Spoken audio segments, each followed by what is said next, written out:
Guys હર મહાદેવ કેમ છો guys બધા મજામાં જ હશો ને અત્યારે વાગ્યા છે સાંજના 8 ને અમારે ઘરે આવ્યા છે મહેમાન તો ગાઈસ અમારે ઘરે આવ્યા છે પગુફાઈ કારણ કે આજે અમારી રેસીપીમાં ખાવાનું છે એટલા માટે પગુફાઈ બનાવવાના છે તુવેરના ઠોઠા તો ગાઈસ તમે બધા કન્ટિન્યુ બ્લોગમાં રહેજો આપણે જોઈએ છીએ કે તુવેરના ઠોઠા કેવી રીતના બનાવી છે પગુફાઈ એની રેસીપી કરવા માટે બધું સામગ્રી તૈયાર કરવા માંડ્યા છે ને શીતલબેન છે શીતલબેન ભૂંગળા તરે છે હાઈ કરો શીતલબેન હાય આ છે આપણા પગુફાઈ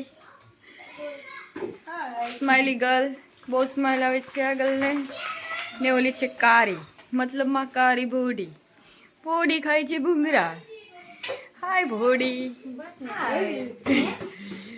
તો ગાઈસ શીતલબેન ના ભૂંગળા તૈયાર થઈ ગયા છે રેડી તો બહુ વાર લાગશે ને આ છે અમારી ક્યુટ ક્યુટ નામ રાખ્યું દેવ સ્વીટુ તો આ છે અમારી સ્વીટુ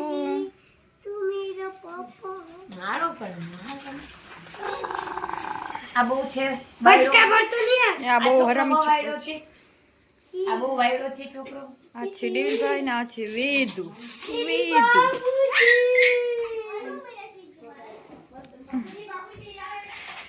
કારણ કે આજે પગુભાઈ ભૂખા પણ થઈ ગયા છે એટલા માટે ભૂંગળા પણ ચાલુ છે ને એનું કામ પણ ચાલુ છે તો આ છે લસણ ને આ છે ધાણા ને આ છે તુવેર ને બાફીને રેડી થઈ ગઈ છે ને આમાં આદુ લસણની પેસ્ટ કરવાની તૈયારી ચાલે છે અહીંયા કાજુ સુધારવાની પણ તૈયારી ચાલુ છે તો ગાઈસ કન્ટિન્યુ રહેજો આપણે તમને બતાવશું કેવી રીતના ઠોઠા બનશે પામ આવી ગયા છે પામ યારે ખાવાના છે બોલ તો આ તાર પપ્પાને વિડિયો ઉતારીને મોકલું જો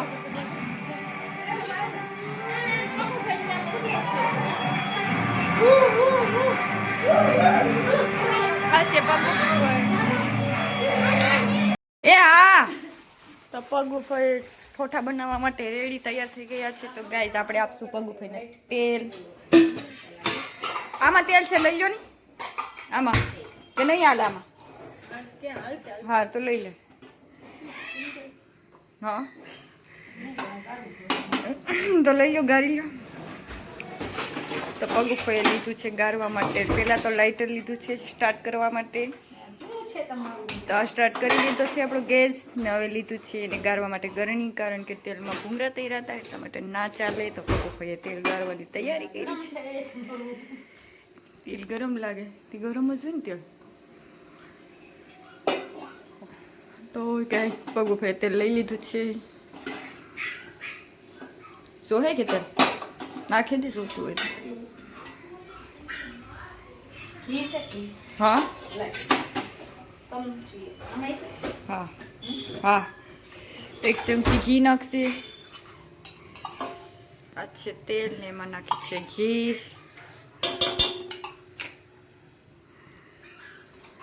હાય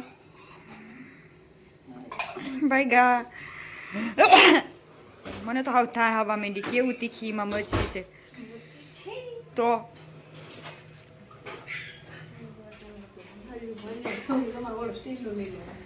ન તું એલી સ્ટીલનું ન્યાસ એનો ભાવ બહુ છે પણ હવે 500 રૂપિયા કીધા તાલ છે ખાઈ જાય એટલી ખાઈ જાય આમ નો ભાવે આમ નો હોય ત્યારે ભાવે લેવા તો ગાઈસ આપણું તેલ આવી ગયું છે ને એમાં નાખ્યું છે વઘાણી હિંગ અમારી ગુજરાતી ભાષામાં ગામડાની મતલબમાં વઘાણી કહેવાય ને પછી સિટીની ભાષા શું કહેવાય હિંગ કહેવાય તો હિંગ નાખી દીધી છે હવે એમાં નાખશે લસણ ઠોઠામાં લસણ વધારે હોય કા આપણે તો કોઈ દી ખાધા નથી ગાઈસ તમે ખાધા હોય તો કોમેન્ટ કરજો બે પ્રકારના બને ગ્રીન ને રેડ બે પ્રકારના ઠોઠા બને છે હવે આપણે પૂરી રીતના એને હલાવવાનું લસણને એકદમ સરસ રીતે હવે એમાં મસાલો નાખશે નિમક જ હોય મસાલામાં બીજું કશું હોતું નથી ગ્રીન જ હોય, પીળું ના હોય. ખો સમજી લેવું, એમ જરાક જ હળદર હોય, બહુ ના હોય. પગુભાઈ પણ કેમ નાખી હળદર જોયા જેવું થયું ગાઈસ. તમે બધા ટ્રાય કરશો કેવી રીતના નાખી.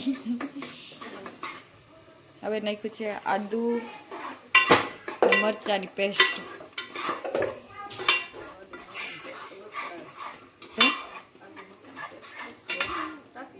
વધશે ને બહુ થઈ ગઈ, તીખી છે પાછી બહુ.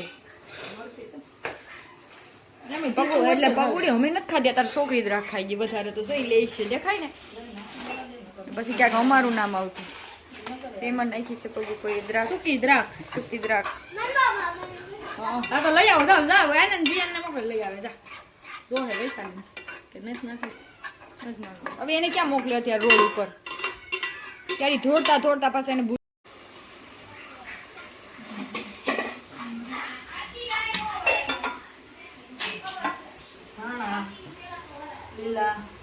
લીલા ધાણા નાખ્યા છે પપ્પુ ભાઈએ.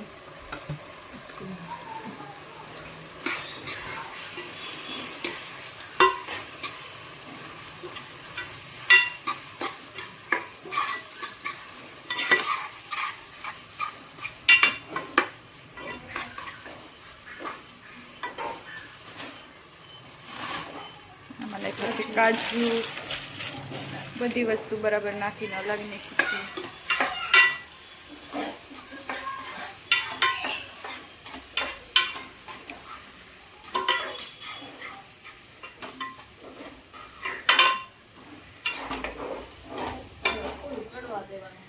હવે એને પૂરી રીતના પાકવા દેવાનું છે.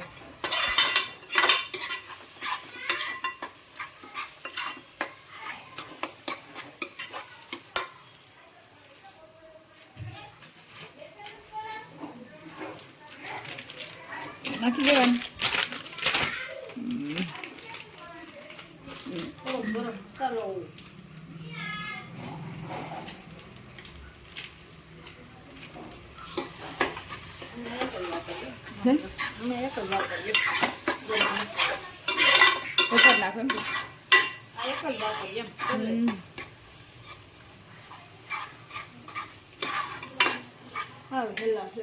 કઈ ન હોય કા, આપણે કોઈ દી કર્યા ન હોય ને એટલે ન આવડે, બાકી એમાં કઈ ન હોય. નવી રેસીપી આપણે આ રેસીપીને પાકવા દેશું બરાબર મિક્સ. ધીમે ધીમે એને પાકવા દેવાનું. કચડ કચડ થાય. શું કચડ કચડ થાય? લસણ નિમક નાખવું જોશે.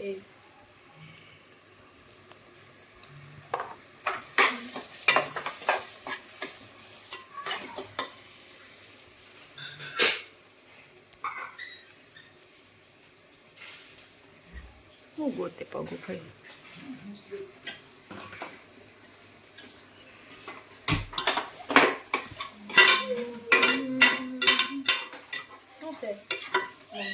મસાલો પાકી ગયો છે અને એમાં નાખ્યા છે તુવેર બાફેલી. હાલ પકોડી, હાલ પકોડી. હા, હવે પૂરી રીતના એને હલાવવાના, એક સરખા મિક્સ કરી નાખવાના ને પગું ભાઈ.